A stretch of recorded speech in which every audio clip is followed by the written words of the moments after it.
चलो स्टूडेंट्स, तो हम लोग पढ़ते हैं बेटा। तो हम लोग रे ऑप्टिक्स में बेटा refraction of light through plane surface पढ़ रहे थे ना। और मैंने आपको लास्ट टाइम ग्लास स्लैब की कहानी कराई थी, ठीक है बेटा। तो अब इसके आगे का पढ़ते हैं कहानी, ठीक है। इसके आगे अब बेटा हम लोग आज TIR पढ़ने जा रहे हैं। क्या पढ़ने जा रहे हैं? TIR। TIR का मतलब क्या होता है बेटा? टोटल इंटरनल रिफ्लेक्शन, ठीक है। तो आज TIR की कहानी को हम लोग कंप्लीट कर लें। तो TIR की कहानी को कंप्लीट कर लेते हैं, फिर इससे रिलेटेड क्वेश्चन भी करते हैं, ठीक है। तो चलिए TIR की कहानी करें, ठीक है बेटा। तो देखिए बेटा, total internal reflection, total internal reflection, देखिए टोटल इंटरनल रिफ्लेक्शन जिसे शॉर्टकट में हम लोग क्या बोलते हैं? TIR। क्या बोलते हैं बच्चों? TIR शॉर्टकट में। तो टोटल इंटरनल रिफ्लेक्शन बेटा, इस पे बहुत सारे क्वेश्चन मिलते हैं। तो टोटल इंटरनल रिफ्लेक्शन में बेटा सबसे पहली बात ध्यान से सुनना कि इसमें सबसे पहली बात ये है बेटा, बहुत आराम से, कि इसमें जब लाइट डेंसर से रेयर मूव करता है बेटा, when light going from denser to rare, not rare to denser. तो यहाँ पर बेटा light is going from denser to rare. तो TIR की कहानी, TIR तब आपको मिलता है बेटा जब लाइट रे कहाँ से कहाँ ट्रेवल हो? डेंसर से रेयर। तो light rays travelling denser to rare, denser to rare, ठीक है। पहली बात तो ये कि लाइट रे डेंसर टू रेयर ट्रेवल कर रहा है। अब दूसरी बात बेटा, बहुत आराम से सीखते जाओगे, आराम से समझते जाओगे। मान लो बेटा ये डेंसर मीडियम है और ये ऊपर जो है रेयर मीडियम है, और ये जो है सरफेस दो मीडियम को सेपरेट कर रहा है। अब लाइट ऐसे करके ये डेंसर टू रेयर जा रहा है, ठीक है बेटा। तो मान लीजिए बेटा हम एक काम करते हैं, एक ऑब्जेक्ट मान लेते हैं जो कहाँ रखा है बेटा? डेंसर मीडियम में। तो क्या होता है बेटा कि लाइट एक तो पहले ये ऐसे करके ये इस सरफेस पे परपेंडिकुलरली गिरा तो बिना डेविएट हुए सीधा निकल जाएगा, इसमें तो कोई दो राय है नहीं। ये तो आपके कंसेप्ट क्लियर है कि परपेंडिकुलरली गिरेगा तो बिना डेविएट हुए निकल जाएगा, ठीक। अब लाइट रे ऐसे करके देखिए किसी एंगल पर गिरा, नॉर्मल ये एंगल ऑफ इंसिडेंस ये, तो डेंसर टू रेयर जा रहा है तो किधर मुड़ जाएगा? Away from the normal, normal से अवे मुड़ जाएगा, ठीक है भाई। अब यहाँ एंगल ऑफ इंसिडेंस ये है तो एंगल ऑफ रिफ्रैक्शन ये हुआ। अब अगर बेटा एंगल ऑफ इंसिडेंस को हम बढ़ा दें, क्या यहाँ पर एंगल ऑफ इंसिडेंस कम था? यहाँ तो 0 था, यहाँ थोड़ा सा है, तो एंगल ऑफ रिफ्रैक्शन भी मिल रहा है लेकिन वो भी ज़्यादा नहीं है, कम है। एंगल ऑफ इंसिडेंस को बढ़ाएंगे तो एंगल ऑफ रिफ्रैक्शन भी और ज़्यादा होगा, यानी एंगल ऑफ इंसिडेंस बढ़ाओगे तो एंगल ऑफ रिफ्रैक्शन बढ़ जाएगा, लाइट और ज़्यादा मुड़ जाएगी, ठीक है बेटा। तो जैसे जैसे एंगल ऑफ इंसिडेंस बढ़ाते हैं एंगल ऑफ रिफ्रैक्शन भी क्या होता है बेटा? बढ़ता चला जाता है। एक ऐसा एंगल मिलता है बेटा, बिल्कुल ध्यान से सुनना, एक ऐसा एंगल मिलता है जिस एंगल ऑफ इंसिडेंस पर लाइट यहाँ गिरेगी और angle of refraction become 90 degree. 90 degree का मतलब होता है नॉर्मल के साथ 90 डिग्री, यानी कि सरफेस के पैरेलल। तो बेटा वो एंगल ऑफ इंसिडेंस जिस पर कि रिफ्रैक्टेड लाइट सरफेस के पैरेलल, यानी कि इसको बोलते हैं बेटा एंगल ऑफ रिफ्रैक्शन 90 डिग्री हो जाता है, इस एंगल को बोलते हैं critical angle. What is critical angle? अगर मैं आपसे बोलूँ व्हाट इज क्रिटिकल एंगल, बार बार हमें ज़रूरत पड़ेगा क्रिटिकल एंगल की। तो क्रिटिकल एंगल वो एंगल ऑफ इंसिडेंस है, देखिए light ray going from denser to rare है ना बेटा, डेंसर टू रेयर। तो यहाँ पर बेटा वो एंगल ऑफ इंसिडेंस जिस पर लाइट रिफ्रैक्शन के बाद सरफेस के पैरेलल चलने लगे, या बोलते हैं grazing emergence. What is mean by grazing? Graze करे, ग्रेज मतलब होता है सरफेस के पैरेलल चलना। तो ग्रेजिंग इमर्जेंस हो, एंगल ऑफ रिफ्रैक्शन 90 डिग्री है, तो इस एंगल ऑफ इंसिडेंस को हम बोलते हैं बेटा क्रिटिकल एंगल, ठीक है। और अब जो उसके बाद जो लाइट रे गिरेगा बेटा सरफेस पर, वो बाहर नहीं निकल पाएगा बल्कि वहाँ से TIR होगा। देखिए ये TIR हुआ, ये TIR हुआ। तो सबसे पहली बात तो अगर मेरे से कहा जाए कि क्रिटिकल एंगल क्या चीज़ है, तो क्रिटिकल एंगल क्या चीज़ है बच्चों ये बताओ। तो क्रिटिकल एंगल होता है द एंगल ऑफ इंसिडेंस, आराम से सुनना, द एंगल ऑफ इंसिडेंस, ठीक है, डरने का नहीं, डरने का नहीं, the angle of incidence at which refracted रे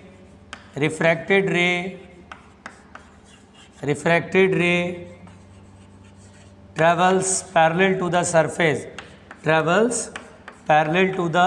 surface, ठीक है, वो एंगल ऑफ इंसिडेंस जिस पर कि रिफ्रैक्टेड रे सरफेस के पैरेलल हो। इसका मतलब क्या होगा, angle of refraction 90 degree, angle r 90 degree, या इसी को बोलते हैं ग्रेजिंग इमर्जेंस, यानी ग्रेज करेगा, ग्रेज मतलब होता है सरफेस के पैरेलल चलना, ग्रेजिंग इमर्जेंस। तो इस एंगल ऑफ इंसिडेंस को बेटा क्रिटिकल एंगल कहते हैं, ठीक है। पहले यहाँ तक समझ में आया, ये सी इज़ वॉट, क्रिटिकल एंगल। जब भी आपसे बोले अरे यार लाइट ना डेंसर से रेयर जा रहा, अच्छा यार क्रिटिकल एंगल पे लाइट को गिराया, तो बोला क्रिटिकल एंगल को लाइट पे गिराया, तो लाइट को क्रिटिकल एंगल पे गिराया तो रिफ्रैक्शन के बाद लाइट सरफेस के पैरेलल चलेगी, that is angle of refraction 90 degree. बोलो क्लियर, पहुँचो यहाँ तक, जल्दी पहुँचो बेटा। जब मैं पढ़ाता हूँ तो उस समय आपको पढ़ना चाहिए, है ना, लिखना नहीं चाहिए, ठीक है। जब मैं पढ़ाता हूँ तो आपको पढ़ना चाहिए, लिखने का पूरा मौका मैं देता हूँ, ये आप भी जानते हो बच्चों, पूरा मौका देता हूँ मैं लिखने का। अब आप लिखिए जल्दी से, इसे आधे मिनट का टाइम मिला है, जल्दी से लिखिए।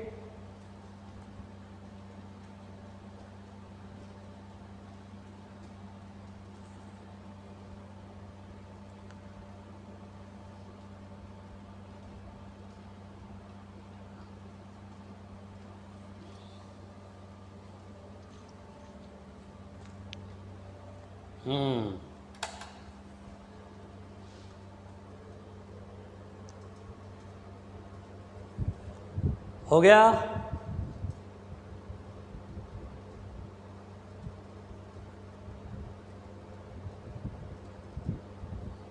हो गया बेटा। अगर हमसे कहेगा कि क्रिटिकल एंगल की वैल्यू बताइए, क्रिटिकल एंगल की वैल्यू बताइए, देखो बेटा बहुत आराम से सुनना, बहुत आराम से सुनना, ठीक है। मिटा दूं, चलो देखो बेटा,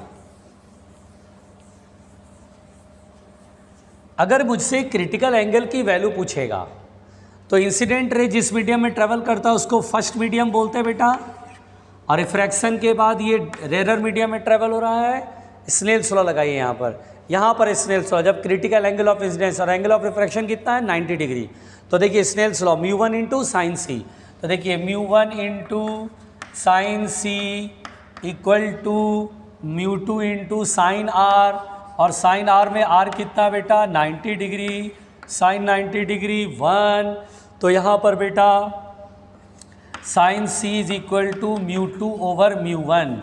अब मुझे एक बात बताओ, μ2 क्या बेटा, सेकेंड मीडियम, यानी रिफ्रैक्शन के बाद लाइट जिस मीडियम में ट्रेवल हो रही है, यानी रेयर मीडियम, है ना बेटा।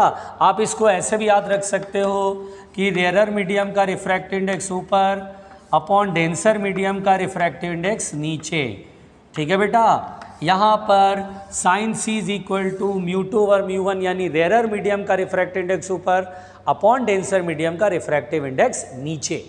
बहुत ही सिंपल है, light going from denser to rare, तो रिफ्रैक्शन के बाद रेयर मीडियम में ट्रेवल करे उसे μ2 बोल लो, और इंसिडेंट रे डेंसर मीडियम में ट्रेवल हो उसे μ1 बोल लो।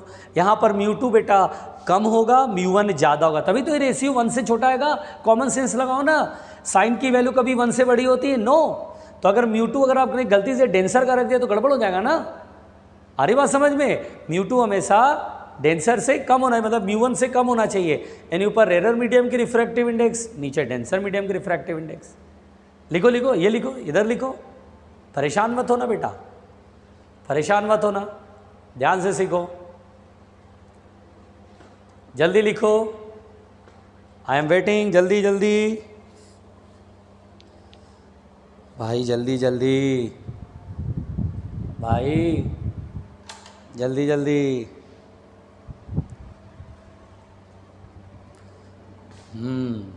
हो गया, चलो अब सुनो बेटा, अभी और सुनो, अभी तो कहानी स्टार्ट हुई है।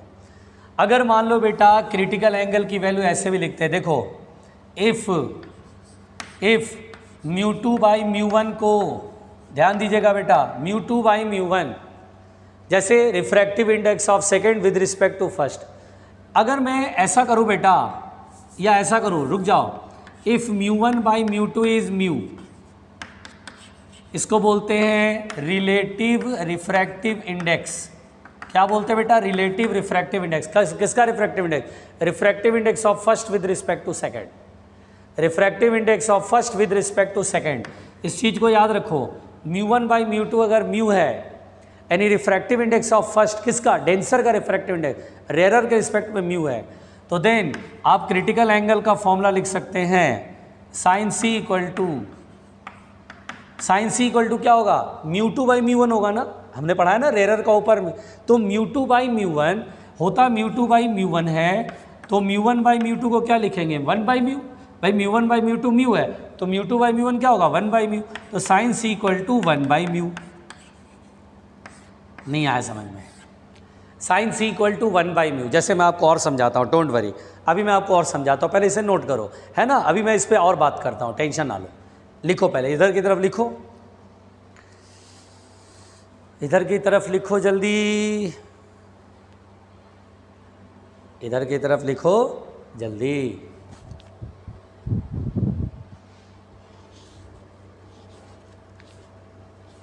जल्दी लिखो बेटा, लिख लिया? ये तो बना ही चुके थे ना, ये बोल रहा हूँ, इधर की साइड बोल रहा हूँ, लिख लिया? चलो अब ध्यान से सुनो, ध्यान से सुनो बेटा। जैसे मान लो, बिल्कुल आराम से सुनो, जैसे मान लो मैं बोलूँ कि लाइट जो है वो डेंसर से रेयरर में जा रहा है, रेयरर मीडियम इज़ एयर, और ये कोई मीडियम है जिसका रिफ्रैक्टिव इंडेक्स म्यू है ना बेटा, जैसे ग्लास हो सकता है, वाटर हो सकता है। अब मैं आपसे बोलूँ बेटा, लाइट ऐसे गिरा क्रिटिकल एंगल पर और लाइट ऐसे गया, बताओ साइन सी की वैल्यू, तो साइन सी बराबर, आप सीधा सीधा याद रखो, ज़्यादा कंफ्यूज मत हो, रेयरर मीडियम का रिफ्रैक्टिव इंडेक्स ऊपर, यहाँ रेयरर मीडियम कौन है? एयर, तो एयर का रिफ्रैक्टिव इंडेक्स 1 और डेंसर मीडियम का रिफ्रैक्टिव इंडेक्स म्यू, लो भाई हो गया, this is sine C equal to 1 by mu. ऐसे समझो, ये बहुत सिंपल है, नहीं ऐसे समझो। तो पहले क्रिटिकल एंगल समझ में आया, ध्यान से लिख लो बेटा, ध्यान से लिखो, घबराओ नहीं, यहीं पर हो, ध्यान से लिखो, समझ के लिखो।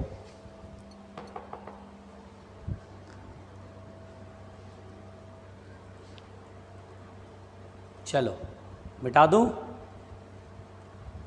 1 सेकेंड।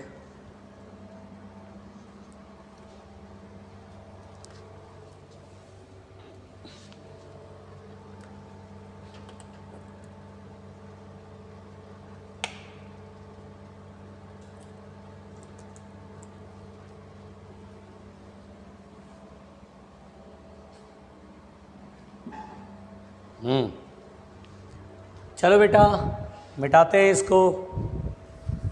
देखो अब मेरी बात सुनो, अभी शायद पूरी बात क्लियर हो जाएगी, बिल्कुल डरना नहीं अभी। जैसे मान लो मैंने आपसे कहा बेटा कि मान लो ये जो है वाटर है और light is going from water to air. पहले लाइट एयर वाटर में ट्रेवल हो रहा था, डेंसर में, लाइट हमेशा डेंसर से एयर में जाएगी, ठीक है, तभी TIR का सोचना कुछ भी। क्रिटिकल एंगल है, लाइट ऐसे बोलेगा, क्रिटिकल एंगल सॉल्व करो तो sine C equal to air है, एयर का refractive index 1 upon water, water का रिफ्रैक्टिव इंडेक्स 4, 1 बाई म्यू याद रखो। मतलब रेयरर का ऊपर एयर है, रेयरर का 1 और वाटर का नीचे 4/3, तो 3/4। तो हम बोलेंगे सर जो क्रिटिकल एंगल होगा वो साइन इनवर्स 3/4 होता है सर, ख़त्म बात, ठीक है। फिर सुनो बेटा, और सुनो, ध्यान दो।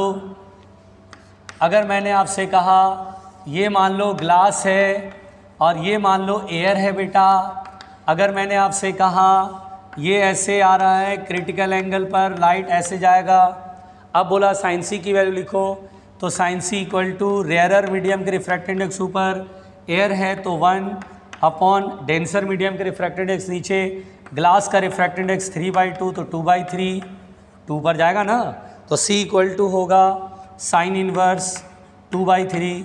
वी हैव, ये आ गया क्रिटिकल एंगल। आसान है। क्रिटिकल एंगल कैसे सॉल्व कर रहे हैं, लिखो लिखो, पहले लिखो इसे, घबराओ नहीं, घबराओ बिल्कुल नहीं।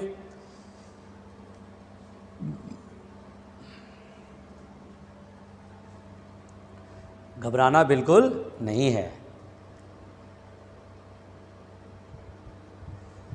घबराना बिल्कुल नहीं है।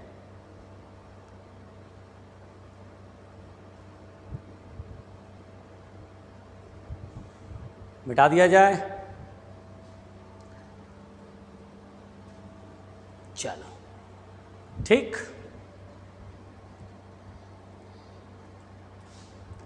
चलो भाई, तो ये बात तो आपने सीख लिया बेटा। अब ध्यान से सुनो, ध्यान से सुनो मेरी बात, जो मैं समझाऊंगा इधर लिखो, जल्दी इधर लिखो, डरना नहीं बिल्कुल, बहुत आसान है। देखो अब यहाँ सुनो बेटा, यहाँ पर ध्यान से मेरी बात समझो। जैसे देखो बेटा, अगर आप ध्यान से देखो, जब light denser to rare move करता है, तो जैसे ये ऑब्जेक्ट है, अब यहाँ पर ये अनडेविएटेड रे है, अच्छा भाई, ये किसी एंगल पर गिरा तो इधर मुड़ जाएगा, ठीक है। क्रिटिकल एंगल पर गिरेगा तो कैसे जाएगा बेटा, ऐसे जाएगा। ये क्लियर हो गया। क्रिटिकल एंगल पर जाता है तो ग्रेजिंग इमर्जेंस होता है, लेकिन जो लाइट जिसका एंगल ऑफ इंसिडेंस क्रिटिकल से बड़ा होता है वो बाहर नहीं निकलता, बल्कि उसका TIR हो जाता है।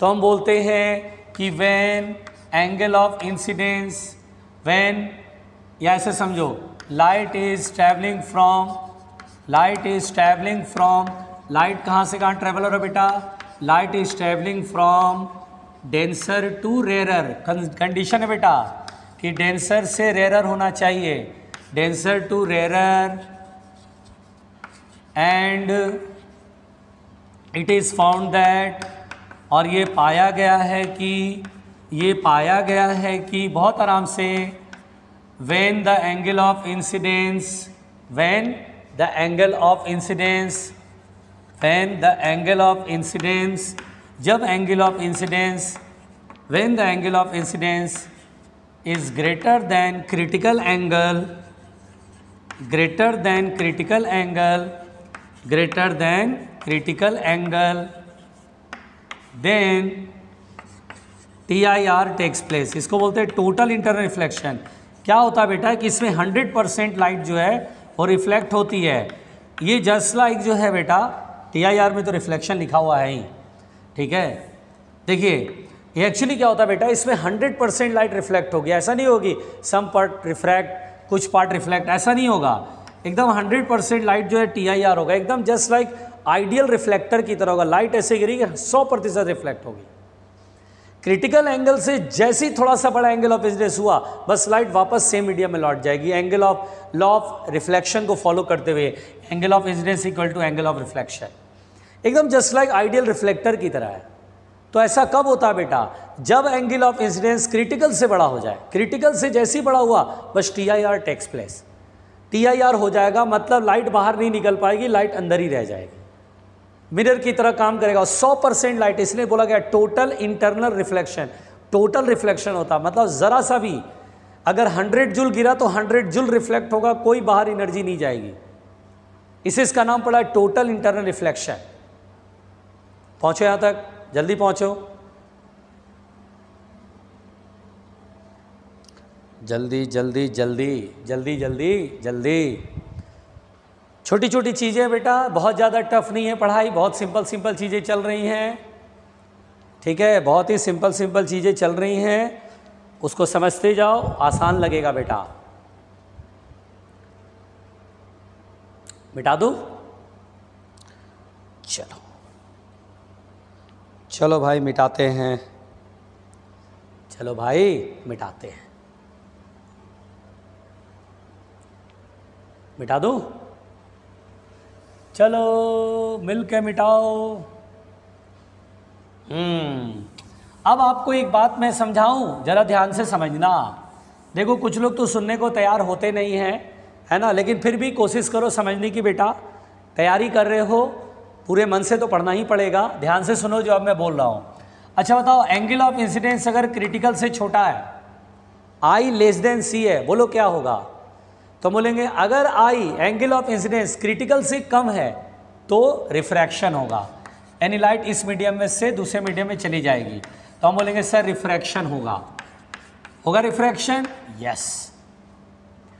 अगर मैं बोलूँ आई इज इक्वल टू सी, बोलो बेटा अगर एंगल ऑफ इंसिडेंस क्रिटिकल के बराबर है तो क्या होगा? अगर एंगल ऑफ इंसिडेंस क्रिटिकल तो है रिफ्रैक्शन, जिसमें ग्रेजिंग इमर्जेंस होगा। Refraction with grazing emergence, refraction with grazing emergence, यानी एंगल ऑफ रिफ्रैक्शन 90 डिग्री होगा।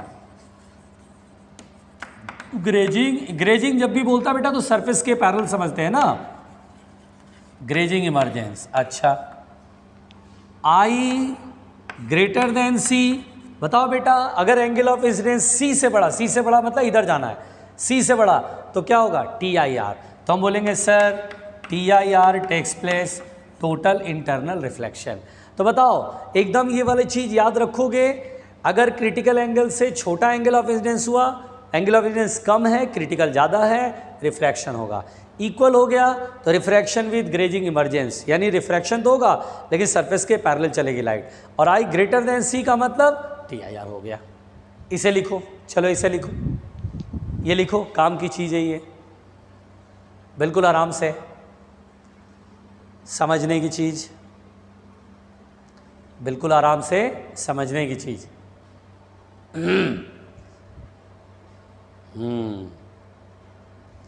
डोंट घबराना वबराना, डोंट घबराना वबराना। हाँ,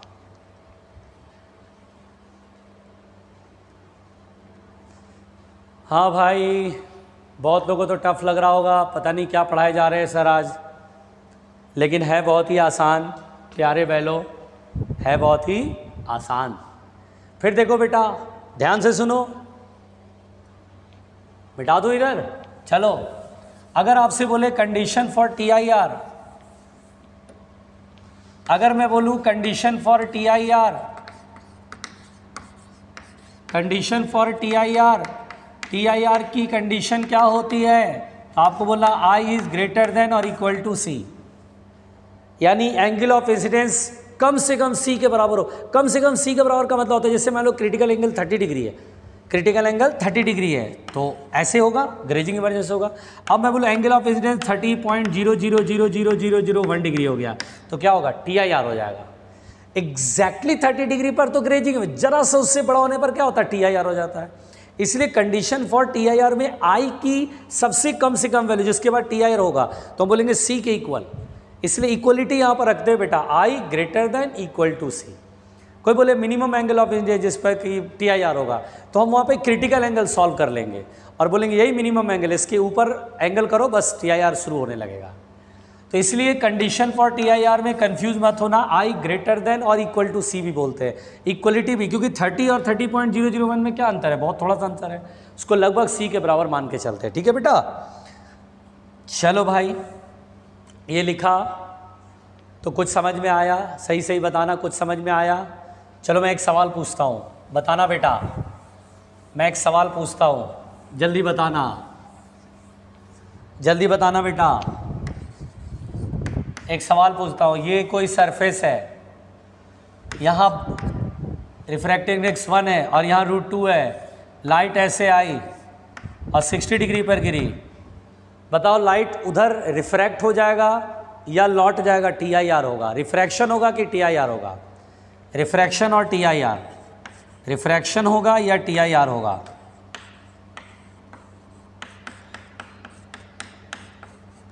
कौन सा होगा, रिफ्रैक्शन या टी आई आर?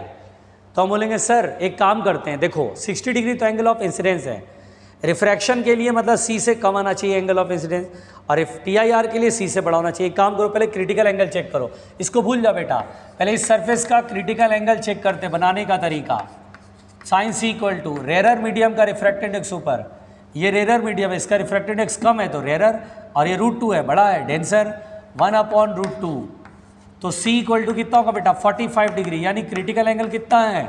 45, यानी क्रिटिकल यानी 45 से कम होगा तो रिफ्रैक्शन होगा, 45 से ज़्यादा होगा तो टी आई आर होगा। यहाँ बताओ एंगल ऑफ इंसिडेंस कितना है? 60 डिग्री। क्या 60 डिग्री 45 से बड़ा होती है? Yes.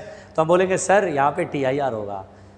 Hair I is greater than C, so TIR takes place. आ रही बात समझ में? बहुत ही सिंपल है बच्चों, बहुत ही सिंपल है, घबराना नहीं है, घबराना नहीं है। हमें 60 डिग्री जो एंगल ऑफ इंसिडेंस दिया है उसको थोड़ी देर के लिए पहले भूलना पड़ता है। पहले क्रिटिकल सॉल्व करते हैं, फिर देखते हैं क्रिटिकल है 45 और ये है 60, क्रिटिकल से बड़ा एंगल पे गिर रहा है तो TIR होगा, क्रिटिकल से छोटा एंगल पर गिरेगा तो रिफ्रैक्शन हो जाएगा। क्लियर? चलो लिखो इसे जल्दी।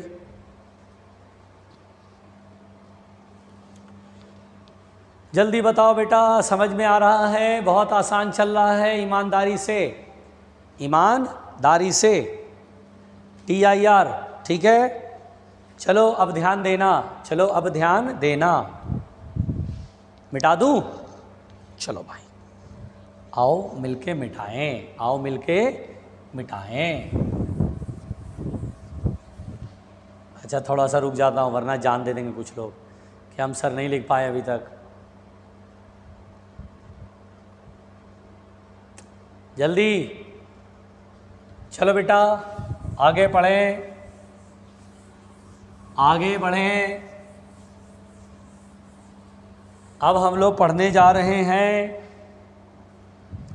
Applications of TIR, applications of TIR, TIR के एप्लीकेशंस। ठीक है बेटा, TIR के एप्लीकेशंस, एप्लीकेशंस ऑफ TIR, जो कि बहुत ही आसान है, ध्यान से समझना। सबसे पहले जो मैं पढ़ाने जा रहा हूँ वो है मिराज, मिराज। ठीक है बेटा, मिराज। देखो ध्यान से सुनना, मिराज क्या है बेटा? मिराज क्या है बेटा?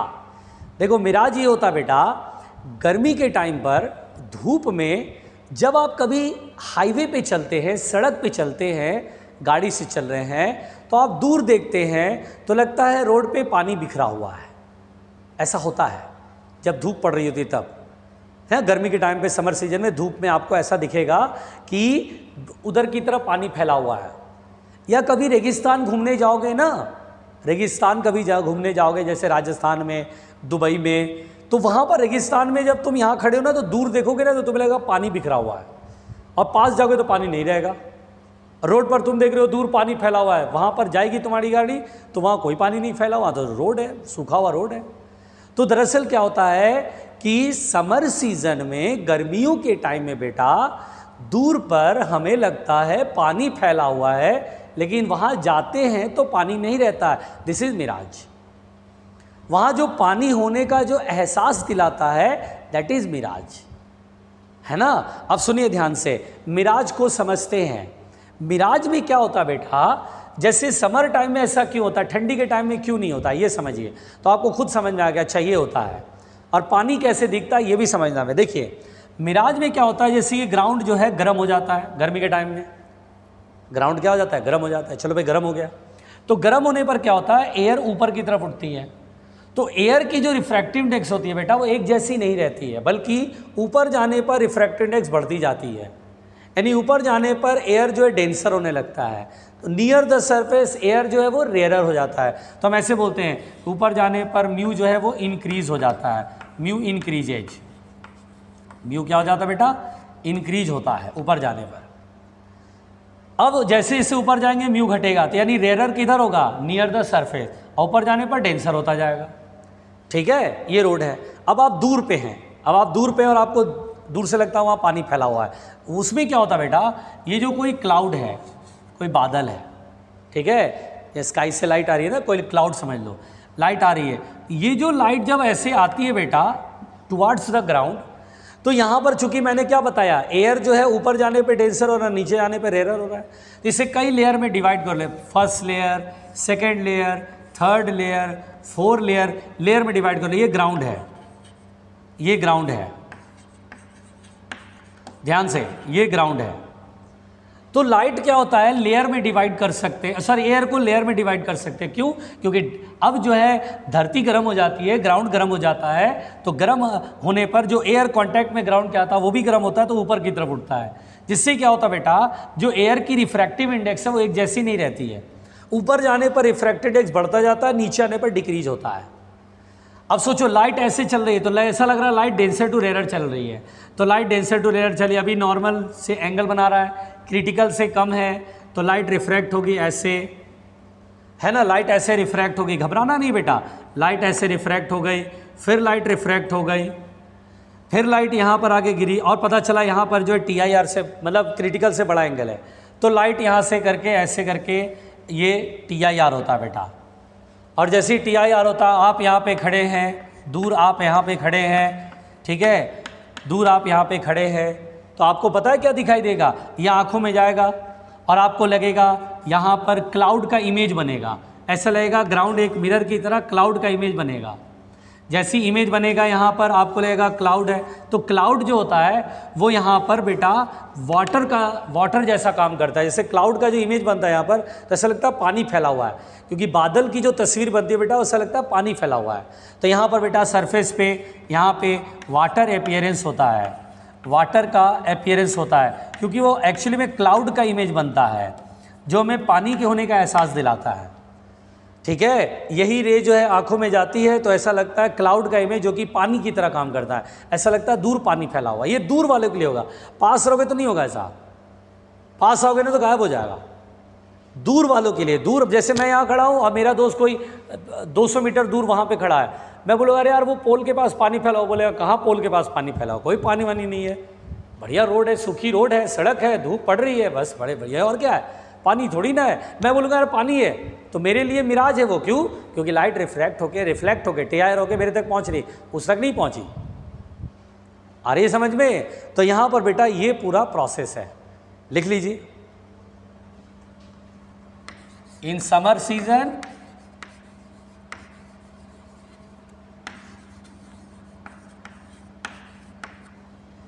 the appearance of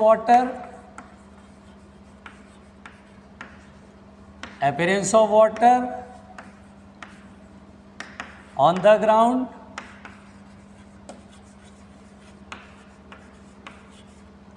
when viewed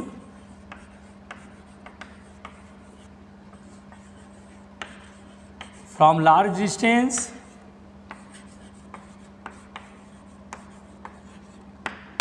this is mirage. इसी को क्या बोलते हैं बेटा? मिराज। बनाइए, जल्दी बनाइए, डरिए नहीं, डरिए बिल्कुल नहीं, मिलाइए, बनाइए, जल्दी बनाइए।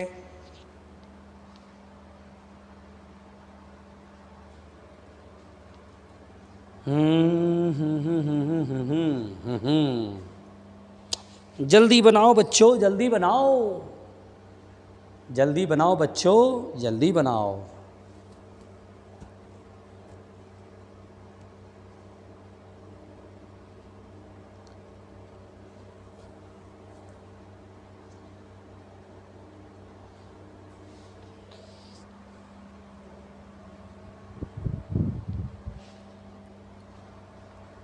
हो गया?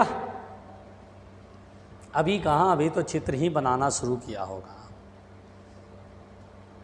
हमारे यहाँ तो खतरनाक प्राणियों का पूरा एक ग्रुप है ना, धीरे धीरे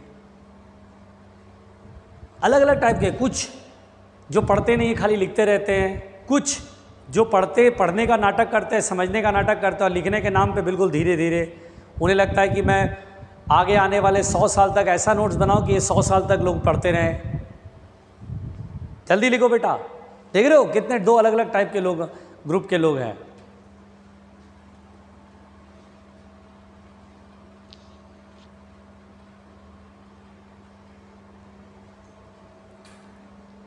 और व्यूड लिख दो, when viewed from large distance.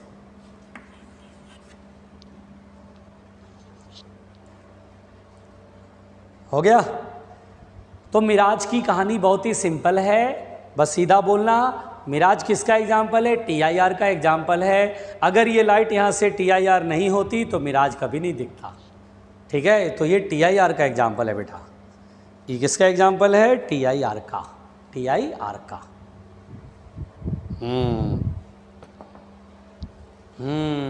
चलो मिटाते हैं, मिटाते हैं। तो ये तो आपने देख लिया बेटा। अब हम लोग आगे बढ़ते हैं इसमें बड़े आराम से, बड़े प्यार से। देखो बेटा, दूसरी बात यहाँ पर, सेकेंड पॉइंट, दूसरा एप्लीकेशन बेटा, field of view of a fish, field of view of a fish, यानी बेटा किसी मछली के देखने वाला जो फील्ड है वो बेसिकली क्या होता है बेटा? Field of view of a fish आपको पढ़ना है, तो आप ध्यान से देखिएगा, मेरी बात सुनिएगा ध्यान से, ठीक है बेटा? चलिए ध्यान से देखते हैं। देखिए बेटा, सबसे पहली बात आप ऐसे सोचिए कि मान लीजिए स्विमिंग पूल में पानी है, ठीक है बेटा? ठीक है भाई, बहुत लोगों ने स्विमिंग पूल देखा होगा, ठीक। अब यहाँ पर बेटा आप क्या करो, मछली मत लो, अभी फिश विश मत लो, आप ऐसे सोचो बेटा, आप कोई बल्ब लगा दिए, suppose that this is a bulb, ठीक है? अभी लिखना नहीं, डायग्राम बनाना मत, मिटाऊंगा अभी, पहले समझाऊंगा, कुछ क्लियर करूंगा पिक्चर। मान लीजिए बेटा ये बल्ब है, ठीक है बेटा? चलो बल्ब है, अब लाइट यहाँ से निकलेगी, बल्ब से लाइट निकलती है और ये ऐसे करके सरफेस पर गिरेगी, बिना डेविएटर सीधा निकल जाएगी, कोई दिक्कत तो नहीं है। अच्छा, लाइट यहाँ से निकलेगी और ऐसे करके ऐसे जाएगी, कोई दिक्कत तो नहीं है, क्योंकि डेंसर टू रेरर जा रही है। एक ऐसा एंगल होगा जो क्रिटिकल होगा, लाइट ऐसे चलेगी, बिल्कुल क्लियर। इधर भी तो ऐसा ही होगा, लाइट ऐसे आएगी और ऐसे करके TIR हो जाएगा, ये लाइट ऐसे आएगी, क्रिटिकल पे गिरेगी और ऐसे हो जाएगा। बोलो क्लियर? सही बोल रहा हूँ? अच्छा भाई, प्यार से सुनना, ठीक? ये है, अगर आप ठीक से देखो बेटा, तो यहाँ पर ये जो लाइट गिरेगी वो तो TIR हो जाएगा, ये जो लाइट गिरेगी उसका तो TIR हो जाएगा ना? क्यों? क्योंकि क्रिटिकल से बड़ा एंगल ऑफ इंसिडेंस होने पर TIR हो जाता है। तो जब कभी रात के टाइम पर आप कभी ऐसे जगह पर गए जहाँ स्विमिंग पूल में है, स्विमिंग पूल भी है और बगल में बैठ के आप वहाँ पे आप डिनर कर रहे हैं, पानी में नीचे बल्ब लगे हुए हैं, तो जब आप ऊपर देखेंगे तो पैच बनेगा, सर्कुलर पैच।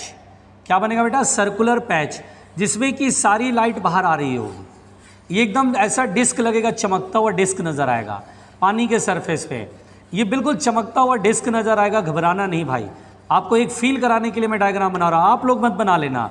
आपको लगेगा अरे एकदम सर्कुलर पैच चमकता हुआ, जैसे डिस्क होता है ना, सोलर डिस्क चमकता हुआ डिस्क, सन वाला सोलर डिस्क, एकदम चमकता हुआ डिस्क नज़र आएगा पानी के सरफेस पे। छोटी सी बल्ब लगी है लेकिन आपको एक डिस्क नज़र आएगा। इस सजावट के काम आता है, अच्छा दिखाने के काम आता है। तो डिस्क नज़र आएगा, अरे वहाँ भी डिस्क नज़र आ रहा है, पानी के सरफेस पे ऐसे एकदम चमकता हुआ डिस्क नज़र आएगा, तस्तरी नज़र आएगी। ये ऐसे सारी लाइट इसी से बाहर निकल रही है, तो अभी आपको ये दिख रहा है, इधर पानी नज़र आएगा, कोई नहीं, कुछ नहीं, लाइट इतने दूर में ही निकलती है। ऑब्वियस सी बात है, लाइट इतने दूर में ही निकल रही है, ये डिस्क बनता है बेटा। बोलो क्लियर? थोड़ा सा समझ में आ रहा? तो जब भी कभी आप बल्ब जैसे स्विमिंग पूल में देखते हैं, तो जब बल्ब निकलता है तो बल्ब निकलता है, बल्ब से जो लाइट निकलती है वो हमेशा कैसे होगा बेटा? क्रिटिकल एंगल ये बना लेना है, इधर भी क्रिटिकल एंगल बना लेना है ना? ऐसे इधर भी क्रिटिकल, इधर भी क्रिटिकल, है ना? पूरा ये एक सर्कुलर रीजन में ही पूरी लाइट ऐसे करके निकलती है। दिख रही है आराम से? सारी लाइट इसे में ही निकलेगी बेटा, इधर से निकलेगी नो, इधर से निकलेगी नो, केवल इतने में रीजन में ही सारी लाइट निकलेगी। इसलिए आपको स्विमिंग पूल के अंदर अगर बल्ब फिट कर दे तो पानी के सरफेस पर क्या नज़र आएगा? तो आपको एक सर्कुलर डिस्क नज़र आएगा, उसी में सारी लाइट निकल रही होगी, एकदम चमकता हुआ सर्कुलर डिस्क। बोलो क्लियर? और ये ऐसा लगता है कोन है, ये पूरा कोन है कंप्लीट। इस कोन के वर्टेक्स पर कौन है? बल्ब है, वो सोर्स ऑफ लाइट जो लाइट निकाल रहा है। तो ऐसा लगता है ये पूरा एक कोन बन रहा है और कोन के वर्टेक्स का ये वाला कॉर्नर, यहाँ पर कौन है बेटा? बल्ब। और ये बेस है जो कि सर्कुलर है ना? ये पूरा कोन है, जैसे बर्थडे वाला कैप होता है ना, तो कैप को उल्टा कर दीजिए, ये बल्ब है और ये ऐसे पूरा सर्कुलर रीजन में ही पूरा ये लाइट निकल रही है। थोड़ा सा समझ में आया? पहले लिखना नहीं है, कुछ समझना है, चीज़ों को समझना है, तो ध्यान से समझिए। यहाँ तक ठीक? अच्छा, बिल्कुल आराम से सुनना। अब मैं जो समझाऊंगा, देखो बेटा, जो मैं समझाऊंगा उसे समझना। अब क्या होता है बेटा, बिल्कुल ध्यान से सुनना। जैसे ये मैंने कहा ये पानी है, ये बल्ब है, ओके सर, ये बल्ब ओ है, ठीक है, ये वाटर है, चलो भाई वाटर है, अच्छी बात। लाइट निकलती है, लाइट निकल रही है, सर लाइट निकल गई ऐसे, अच्छी बात है, लाइट निकल गई बेटा, ठीक। उसके बाद ये ऐसे क्रिटिकल एंगल है, ऐसे, ओके, ये क्रिटिकल एंगल है, ओके, ऐसे, ठीक है, ओके। अब जरा सुनना ध्यान से, क्योंकि हमें तो देखना है field of view of a fish. Fish से लाइट नहीं निकलेगी, फिश तक लाइट पहुंचेगी, क्योंकि फिश को देखना है। क्या होता है बेटा, लाइट में रिवर्सिबिलिटी नेचर होती है, लाइट में रिवर्सिबिलिटी नेचर होती है। लाइट एक जगह से दूसरी जगह तक जाने में जो पाथ फॉलो करती है, अगर उसके पाथ को वहाँ पर दूसरी जगह पहुँचे, उसके डायरेक्शन को रिवर्स कर दिया जाए, उल्टा कर दिया है, तो उसी पाथ से चलते हुए वहीं पर पहुँच जाएगी जहाँ से चली थी। इसको बोलते हैं लाइट में रिवर्सिबिलिटी नेचर। जैसे बोले ये यहाँ से चलते हुए ऐसे करके यहाँ पहुँची, अब जैसे यहाँ पहुँची तो लाइट के डायरेक्शन को ना उलट दो, डायरेक्शन रिवर्स कर दो, तो उसी पाथ से चलते हुए वापस वहीं पहुँच जाएगी। ये लाइट की एक प्रॉपर्टी होती है ना बेटा, वहीं पहुँच जाएगी। This is the property of the light. क्या बोला मैंने बेटा, रिवर्सिबिलिटी नेचर। रिवर्सिबिलिटी मतलब क्या होता है, जिस रास्ते से गई अगर उसकी डायरेक्शन को रिवर्स कर दो तो उसी रास्ते से वापस लौट आएगी। अब देखिए ये फिश बना दो, अब इसको मैं मिटा दूं और यहाँ बना दो फिश। अब इसे समझो फिश, देखने वाला है फिश, तो फिश जो देखेगा लाइट उस तक आनी चाहिए ना। अब समझो जैसे यहाँ पर कोई झूमर लगा है मान लो, तो झूमर से लाइट निकलेगी और यहाँ फिश की आंखों में जाएगी, तो फिश बोलेगी अरे कमबख्त हम तो अमीर आदमी के हैं भाई, जिसका स्विमिंग पूल के ऊपर छत बना हुआ है, बहुत बढ़िया, और झूमर लगा रखा है, कमबख्त बड़ा आदमी है, लाइट यहाँ से निकल के यहाँ आ रही है। बोलो क्लियर। अब कोई ध्यान से सुनिएगा, अब जैसे कोई यहाँ पर खिड़की से झांक रहा है, कोई बिल्डिंग है या बगल में कोई दीवार है, वहाँ से कोई झांक रहा है, तो वहाँ से लाइट ऐसे आ रही है और ऐसे करके ऐसे गई। मछली बोली अरे कमबख्त ये थोड़ा ज़्यादा, एक्चुअली में ये ऊंचाई इतनी रहेगी। कोई आदमी यहाँ पर है या कोई सामान पड़ा हुआ है यहाँ पर, उससे लाइट ऐसे निकल के आंखों में जाएगी, मछली की आंखों में, तो मछली बोलेगी अरे ये सामान जो है काफ़ी ऊंचाई पर है यार, बड़ी बड़ी चीज़ें हैं यहाँ पर, है ना, एक्चुअली में यहीं पर है, लेकिन दिखाई देगा बड़ी बड़ी चीज़ें हैं, इसको ऊपर दिखाई देगा, देखो इसको पीछे की ओर करोगे तो कहीं आ जाएगा। आ रही बात समझ में। फिर सुनना, अरे बिल्कुल ध्यान से देखना बेटा, बिल्कुल आराम से सुनना। एक आदमी यहाँ पर लेटा हुआ है, स्विमिंग पूल के किनारे होता है ना, एक ऐसे लेटने वाला होता है जिस पे लोग लेट जाते हैं, सन बाथ लेते हैं, तो एक आदमी लेटा हुआ है। तो आप ऐसा मत समझना कि हम लेटे हुए हैं, स्विमिंग पूल से थोड़ा दूर है तो हमें मछली नहीं देख रही है, मछली सब देख रही है तुम्हारे कारनामे। तुम यहाँ लेटे हुए हो तो वहाँ से लाइट आएगी, ऐसा लगेगा एंगल ऑफ इंसिडेंस 90 डिग्री हो गई और angle of refraction critical angle के बराबर हो गई, और मछली देख रही है, मछली एवरीथिंग को देख रही है। बाहर के आउटसाइड वर्ल्ड को हर जगह, तुम यहाँ बैठे हो तुमको ये देख लेगी मछली, तुमको ऐसा लग रहा नहीं देख रही हो, तुमको देख रही है, वो बहुत अच्छे से देख रही है। यहाँ कोई बैठा हुआ है कुर्सी डाल के, उसको भी देख रही है कि भाई तुम यहाँ बैठे हो, क्योंकि रिवर्सिबिलिटी नेचर, लाइट ऐसे आएगी, angle of incidence 90 degree, critical angle पे एंटर करेगी और मछली की आंखों में जाएगी। यानी पूरे आउटसाइड वर्ल्ड को ये एक सर्कुलर एरिया में देखती है। इस सर्कल के सेंटर के ठीक नीचे मछली होगी, ये जो सर्कल होगा इसके सेंटर के ठीक नीचे मछली यहाँ पर प्रेजेंट होगी। ये अगर एच गहराई में मछली, तो यहाँ पर बेटा बहुत प्यार से सुनना, एच गहराई में मछली है तो ये यहाँ पर सब कुछ देख रही है, पूरा आउटसाइड वर्ल्ड। एक आदमी झांक रहा है, दातून कर रहा है, उसको भी देख रही है, अरे कमबख्त इतने बड़े घर में रहते हो, दातून करते हो, बैल बुद्धि, ठीक है, हर चीज़ को देख रहा है। वो नहाने की बाल्टी उधर ले जा रहा है, अरे गधे तुम्हें इतना भी अक्ल नहीं है, तुम शावर वाले आदमी हो, बाल्टी लेकर कहाँ घूम रहे हो, लेकिन सब कुछ देख रही है एक पूरे सर्कुलर एरिया में, पूरे ये सर्कुलर एरिया में। बोलो क्लियर हो गया बेटा। इस सर्कल के सेंटर के ठीक नीचे फिश होगी, ये एच डेप्थ नीचे। अब सुनो ध्यान से, मेरे से सवाल ये पूछा जाएगा, हम लोगों से सवाल ये पूछा जाएगा कि चलिए भाई field of view of a fish, तो एक बात बताइए, मछली जब पानी में रहती है तो बाहर की दुनिया को किस एरिया में देख पाती है बेटा, तो हम बोलते हैं सर्कुलर एरिया में, जिसमें सर्कल के सेंटर के ठीक नीचे फिश होगी। ऐसा लगेगा कोन बन रहा है, कोन के वर्टेक्स पे फिश है। बोलो क्लियर। अब मुझसे पूछा जाएगा ये रेडियस बताओ, this is the radius of the circular area, जिससे कि पूरा ही देख सक रही है, तो मुझे इस सर्कुलर एरिया का रेडियस पूछा जाएगा। तो ठीक है भाई, इस सर्कल का रेडियस निकालना है, वेरी सिंपल। कैसे करेंगे, अच्छा ये क्रिटिकल एंगल है, तो क्या ये ऑल्टरनेट एंगल क्रिटिकल होगा, हाँ होगा, बिल्कुल होगा। तो इस ट्रायंगल को देखो, पहले एक काम करो, जोर से बोलो बेटा, एक बार बेटा काम करो।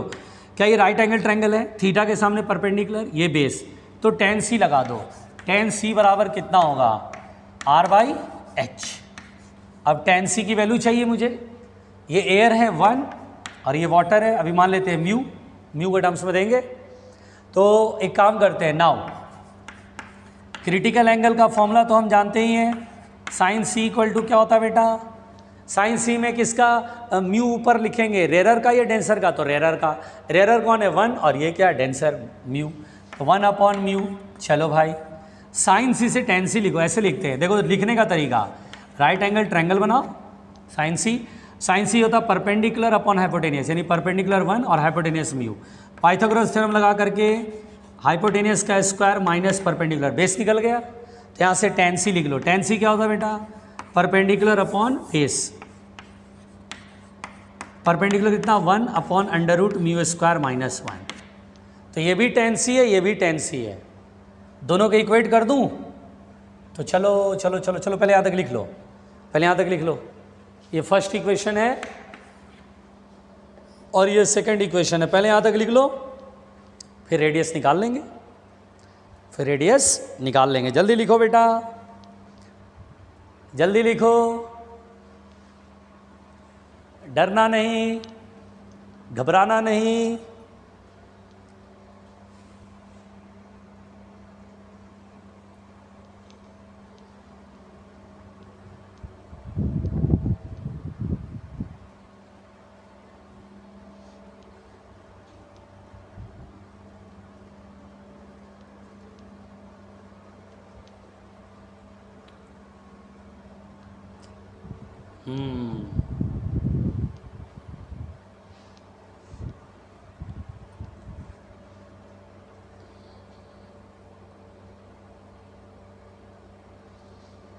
जल्दी भाई, जल्दी भाई, जल्दी।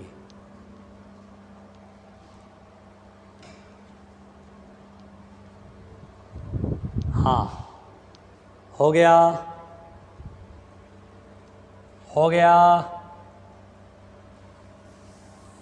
घबराओ नहीं, डायग्राम मिटाऊं,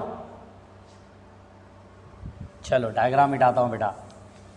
तो अब बताओ बेटा, दोनों के इक्वेट करूँ, r/h बराबर क्या होगा, 1/√μ² माइनस 1, तो r बराबर कितना होगा, h/√μ² माइनस 1।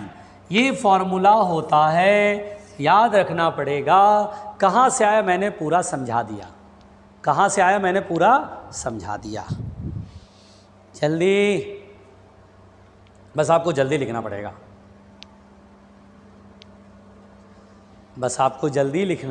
पड़ेगा, है ना, डरना नहीं है।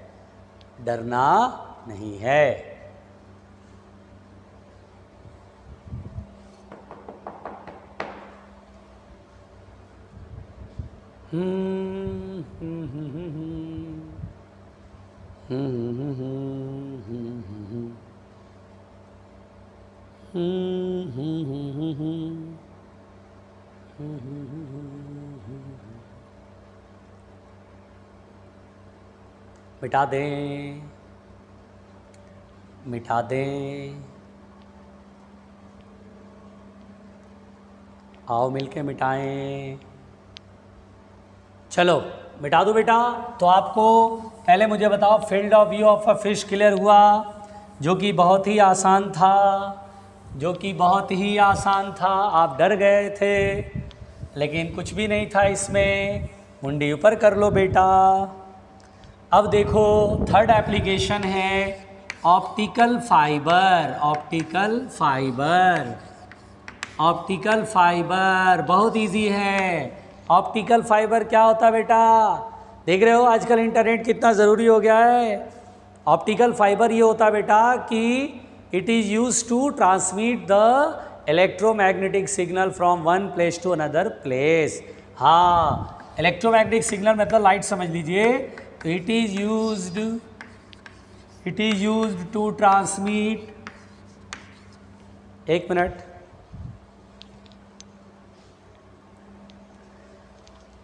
it is used to transmit the electromagnetic signal, transmit the electromagnetic signal, बड़े आराम से, electromagnetic signal from one place to another place, from one place to another place. Very simple बेटा, आसान है, बहुत ही आसान है, बहुत ही आसान है, घबराना नहीं है.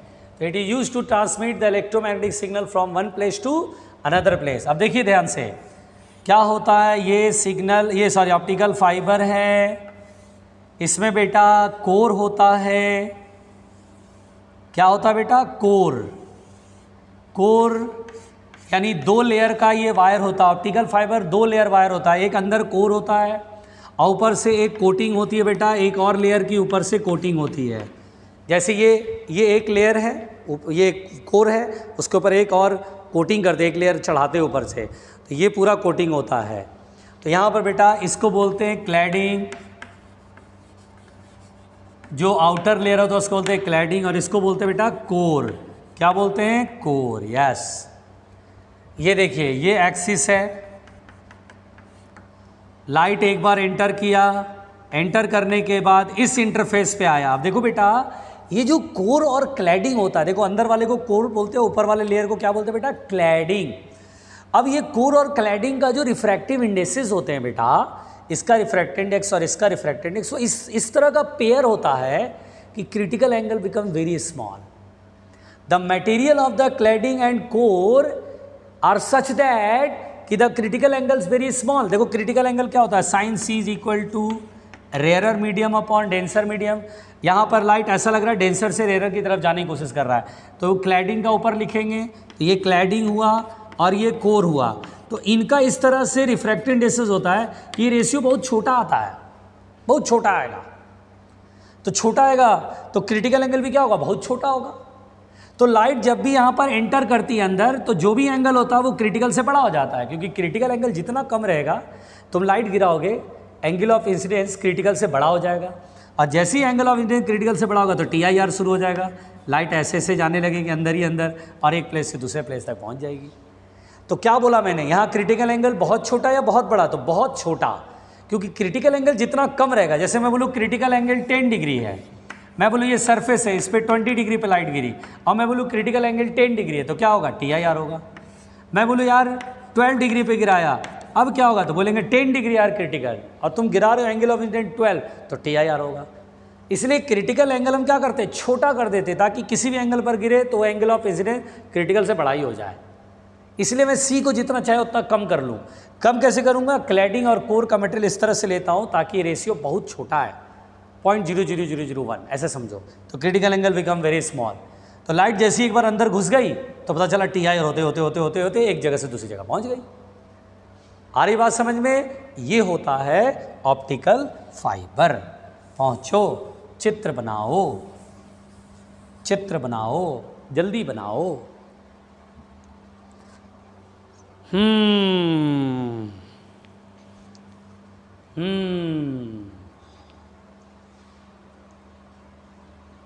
जल्दी.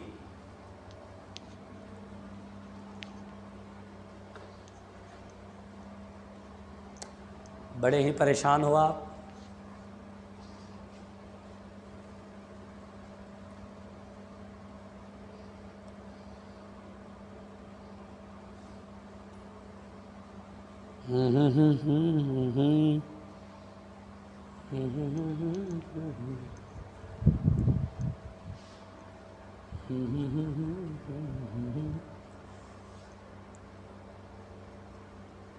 लिखो बेटा लिखो.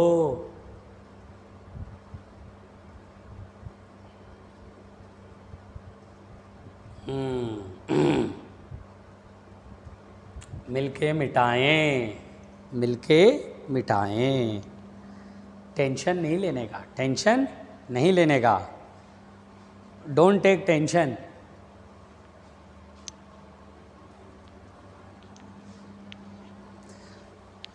तो समझ में आया बेटा? तो आज मैंने आपको TIR पढ़ा दिया, एप्लीकेशन ऑफ TIR करा दिया। कल मैं जम करके क्वेश्चन करूंगा इस पर। पहले तो क्वेश्चन करवाऊंगा ढंग से, ताकि आपका TIR का क्वेश्चन जो कि बहुत स्कोरिंग है बेटा, बहुत सारे क्वेश्चन मिलते हैं, कल हम लोग TIR के क्वेश्चन करेंगे।